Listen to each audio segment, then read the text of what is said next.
Hey guys, Tony here. Welcome to the Total Knee Replacement Support Group channel. So in today's video, I want to talk about popping sounds, different reasons that your knee might be popping, what some of the most common pops could be, and what you can do about it. So let's start with the most basic pop. If you've ever popped a knuckle, right? I push down, I get that little suction cup pop. That's basically what it is. It's a suction cup. If you imagine I take a suction cup, I stick it against a piece of glass, I pop it off. That's what's happening. While we don't totally understand what's going on, conventionally we typically say it's like a gas releasing from the joint, but it's a suction cup pop. It's not beneficial, it's not harmful, there's nothing to worry about in it, and it's certainly not painful. Pain is going to be a primary indicator of when popping is a problem. So what other kinds of pops do we have? I usually talk about three. I've got the suction cup pop, but then I've got another pop in which a tendon or a ligament is kind of popping or bumping over a lumpy, bumpy part of a bone. And so when you think of tendons and ligaments, if you want a quick anatomy lesson, a tendon connects a muscle to a bone, a ligament connects a bone to a bone. And so under pressure, if you imagine this is my knee, I've got the fibular head on the outside of the knee, I've got the tibia in the middle, I've got my ankle, I've got my hip. There's lots of structures that are going on. And so when you move something and you feel that pressure build, and then all of a sudden you get a pop, sometimes it's a ligament or a tendon popping over a bump on a bone. Again, it's not dangerous, it's not harmful. It doesn't necessarily feel good. Like sometimes when you get a suction cup pop, you get that, feels nice, it's a release. When you get a tendon or a ligament popping over a bump on a bone, it doesn't necessarily feel good, but it's not harmful. It's not painful. But it's not something that I would recommend you continue to do. Now, how do you differentiate the suction cup pop from the tendon ligament? If you get a single pop and then you try that movement again and you can't pop it again, that was probably a suction cup. If you do a twist or a rotation, like my shoulder, if I do that, I just got a pop. If I do it again, I got a pop. If I do it again, I get another pop. That's my biceps tendon popping over a bump on the bone.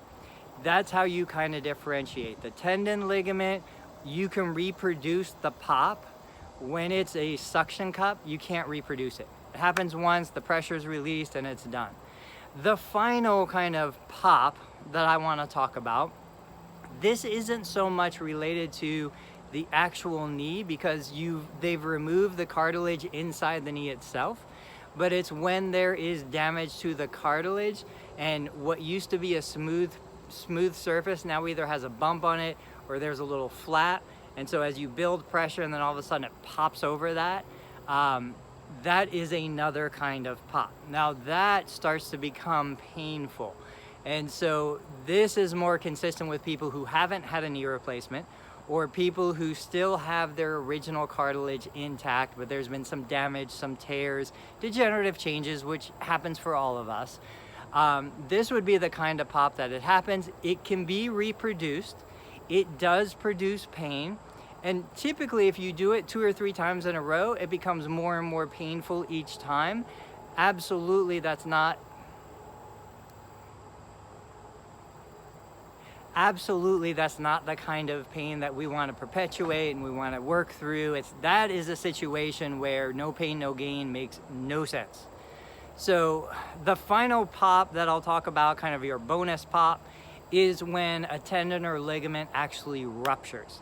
Now in a situation like that, you get a pop, you lose function of the rest of the extremity beyond where that pop was. The most classic is an Achilles tendon rupture. You get a pop, people always say, I thought that I got hit in the back of my lower leg, felt like somebody hit me with a baseball bat or threw something at me. And when you get that pop, generally it's associated with immediate pain and immediate loss of function. That is the kind of stuff that absolutely requires a trip to the emergency room. Thankfully, that is few and far between. It's not a common occurrence, although when you talk to somebody who has suffered that kind of injury, it just feels like, you know, it's devastating. It's really a hard one, because these are typically healthy, active, you know, individuals that we're not expecting an injury like that. So tell me about your pops. Tell me about what you've been experiencing, and please, I love to read your comments. I read every single one of your comments. I might not get to replying immediately, but I will do my best to reply to every comment. So post your comments below. Let me know in the YouTube comment what kind of pops you're experiencing, if you're having any, what you found works best for you, and just if you've had your knee replaced, let me know how it's going. How many days, weeks, months has it been? What kind of challenges are you still dealing with? Your questions give me the best content for these videos. Guys, I appreciate your time. I'll catch you on the next video.